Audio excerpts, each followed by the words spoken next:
Okay, this is going to be the inside of the worm bin. Normally I wouldn't wear gloves, but my hands are cut up pretty good and I'm just not going to take a chance. So as you can see, this lid, I drilled holes in it, but I've since plugged them. I've had some problems with fungus gnats getting in, but overall I just don't like this for reasons I'll get into.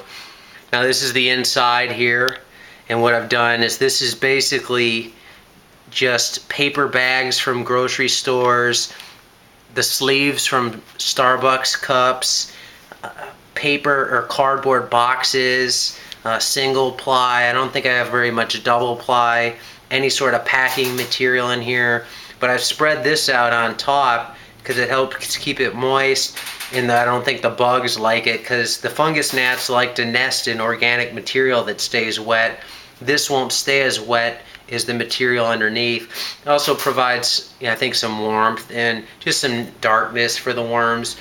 I haven't had any problems with moisture in my bin. Some of these bins will say that you have a lot of problems keeping them too dry, too wet. I don't drain water, I don't have holes in the bottom, but I think when I switch to the big bin, I'm going to angle the bin at an angle and have a couple holes in one end so it all drains out.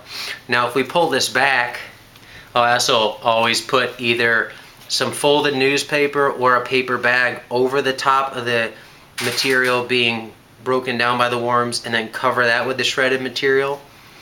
So this is that newspaper. This is newspaper. You can see this has probably been in here for 2 weeks.